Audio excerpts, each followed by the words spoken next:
Hey YouTube, Absence of Light here, coming to you today with a discussion video on new Banlist. Before we begin this video, I want to say that the list right there is not going to be the only thing on this video. Later on, I want to talk about the decks I think will be really good. It's going to be a slow slideshow like thing.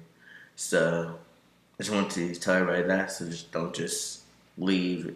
I'm trying to make it interesting, but anyways. Now a lot of people are angry on this ban list. They said that this ban list is bad, unfair, it's stupid, it's what the hell Konami wants you to do, etc. But what makes a ban list bad? A bad ban list is one that does not solve the problems in the metagame. So let's say that if Spellbook Judgment and Super Rejuvenation was limited, and that's all they did, maybe put T Striker or two, that would be a bad ban list. Not only did this ban list solve the metagame problem we had, it does that and a lot more. They've been at Shockmaster, so both players get an opportunity to play. It's too many times when players say, first turn Shockmaster, set the back row, you cannot possibly win, so let's go to game 2. And it's too many times who do the same thing for Division, Macrocosm, and Soldier and Eradicator. So for that reason, I feel that is why they banned Shockmaster and limited the 4 or 5 cards I just said.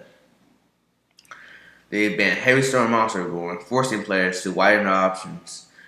In addition, they brought back Malicious, Earth, Black Whirlwind, Duality, Scapegoat, and other great cards from these decks competitive. Everybody's saying, you want change. Like the Occupy Yugioh thing that I don't recall the person's name is, but that person did because they wanted change to the game. They wanted Konami to listen to them. Well, this is exactly what they did. If you want to change, it has to be something drastic like this in order to actually shape your game into an optimal game and not make a luck-intensive game actually require skill. Now, my opinion on the ban list, well, obviously we haven't guessed already, I think it's fantastic. It makes the game far more skill-intensive, like I just said, and better than any other format I've seen in a long while. It makes every single deck I can think of valuable. Excuses such as, but Stratos is banned, Heroes died, now I can't play any good traps. I don't like that excuse because Heroes are perfectly viable. They give Heroes an E-call and a Hero lives. They still have Miracle Fusion, they have Super Polymerizations, they have plenty of other heroes that players just don't play because they don't think it's good. They're forcing hero players to play other things, try other options besides just going into the same thing over and over, like maybe playing Full-on Thrasher for quicker XYZ, Summon the Monk just because Summon the Monk brings out level 4, which they can get with Gemini Spark and whatever, or tech cards such as the Warrior Returning Alive. Hell, even Dragon Heroes are a consistent Dragon Hero deck can do extremely good. If you don't know what Dragon Heroes are, it utilizes Fusion Gate and Elemental Dragons to consistently gain advantage while bringing big Elemental Heroes to the field. Other excuses. They hit Birdman for no reason, and Monsterborn's banned. And there's going to be no way to get rid of the background that Stormer's banned too. Again, I don't really like those reasons. Birdman was banned because of the Harpy OTK. And they wanted the balance format and not just first turn I win. Like, that's why they banned so many other cards. I'm not really sure the reason Monster Reborn is probably because everybody ran in every single deck no matter what, besides it was Chamber, Final Countdown, and Zodiac, and even then I've seen some weird things in my days. But they're still calling on us to diversify their options. So it's not like you have no Reborn from the graveyard. They have a lot of generic traps such as Compulsory Evacuation Device, Violent Trap, Torrential, and Stolen Judgment. So back row is not that big of a problem, so don't complain that Heavy Storm's ban can hit back row. The only back row might have a problem with is probably 4 axis when they bring out their little archetypical thing back row. And even then, you still have 3 Mystical Space Typhoons and 3 Night Beams. Anyways, what I like specifically about this list is that there are no auto-win cards. Card Destruction, Gateway to 6, Ultimate Offering, Shockmaster, and Super Rejuvenation are all banned, but Soldier and Macro Defense are all limited. To win, you have to earn it, not luck sack it or play 1 card that destroys your opponent's entire deck. And forces players to interact far more than we used to do, especially in the Dragon days. And I firmly believe if the Yu-Gi-Oh community tried, they can make any deck they want competitive. Any deck they like, any deck they think is fun, it can be competitive. Besides, if you're literally choosing something such as Maki Beatdown, and then I still think you can win a few duels with that. If you misplay it, you'll have to pay for it. You can't just say, oh, I forgot to summon Blaster. It doesn't matter. My title, 10% stream will just make up for that. No, you will pay for it and you will lose. Or if you don't lose, you'll be in a worse situation than you already were. If you aren't good, you won't see consistent results. Unlike Dragons, when you're a new player, you can play Dragons to defeat an experienced player just because you had Super Rejuvenation, Card Destruction, and 4 Dragons, and I had crap beyond crap. Now, enough about this little rant, but Banlist, you can all formulate your opinions in the comment section below. But like I said before, I think it's fantastic. Now, I'm going to do a countdown on the top 5 decks in the format. The decks won't be top 5 based on how good they are, as I think all the decks can be pretty equal, in my opinion.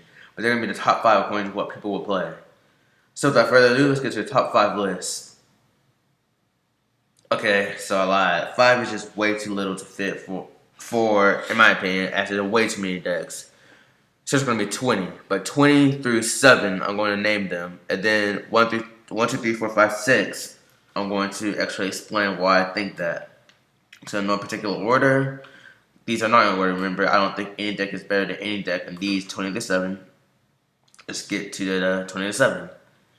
Six Samurai, Chainburn, Final Countdown, Chain Exodia, Frog Monarch, Lancer Frogs, Spellbooks, Mermaids, Mega Hina Gadgets, Dark Worlds, any synchro variant deck, zombies, plasma control, well, just Destiny heroes in general, and most all stun decks. That's for 20 to 7, so now I'm going to count down the top 6 in order what I think people will play the most and why. Number 6, any Lightsworms, any Lightsworm variant. With no more Dragon Sack pops, the only thing that can stop first turn Merchant now is Bear. Otherwise, if this thing goes off, the game's basically over for your opponent. With the ability to utilize a few elemental dragons such as Blaster and Redox, because Redox will be born from Maxi and Blaster is 2800 beater. And Eclipse Wyvern, merely 6 cards often means game, as you can just use banish Eclipse Wyvern, summon the dragons, have a lot of lights engraved, and destroy your opponent. The only problem is that it could be kinda hard to, like, very little bit hard to side deck as well as other decks, but you can make up for that if you're a pretty good sider or experienced in the game, or just know what cards to side at the right time. I feel this deck can easily dominate regionals and do pretty damn well at YCS level. Number 5, 4-Axis Fire Fist. Mainly this deck because it's so hyped, so everybody's going to want to play it. And then with no Heavy Storm, plenty of back rows, exactly what this deck needed to be safe without need to run inconsistent cards such as Starlight Road. With the amazing consistency of this deck, easy side ability, and along with stunish cards and a few archetypical related back rows, this deck can easily do well in mid-game like we're going to have. Number 4, Black Wings. 3 Kalus and 3 Warlords make this deck almost at full force. And with Heavy Storm banned, this deck can create its own, or can run its own archetypical Heavy Storm with the card of Delta Crow Anti-Reverse. And because Heavy Storm is banned, Star Rose will be played much less often. And I feel the new additions of Black Whirlwind along with Duality, Black Wings have what it takes to bring back the metagame it had so many years ago that lost it. Number 3, Infernities. With so many slow decks, many people forgo the Maxi in the main. Versus the Infinity matchup, it's a deadly mistake. With the ability to have an unbreakable first turn lock, it's nearly impossible to win going second. You're just going to have to hope your side deck did the work when facing these fearful things, or just pray that they have a bad hand. Number 2, Constellars. With the only card in this deck hit was M7 and Tinky to an extent, I feel this deck is absolutely too good. The deck can go hand in hand with even Dragon Rollers, and now that Dragon Rollers are banned and the meta slowed down, this deck can do some serious damage with the right pilot. With the amazing XYZ, along with easy sided capabilities, this deck is seriously something to not underestimate. And last but not least, the deck I think will be the number 1 most played deck of the format, and with good reason. The number 1 spot takes up Agents. This deck got back Titanium Striker and Mystery Earth. So with the deck mostly at full power, this deck is not to be reckoned with. With a plethora of different builds and boss monsters, the Galaxy Star Beast that can run civilian, the ultimate Time Lord, to the Chaos ones that run fearful hand traps such as Gorge, Trag, Herald, Maxi, etc. So maybe a more standard version with a few trap cards just to help stun an opponent a bit more. All builds can be incredible, especially with the new present economic provided in the form of Transmodify. They can make the 2-turn combo of Earth in your turn into a 1-turn combo of Earth, play Transmodify, and go off.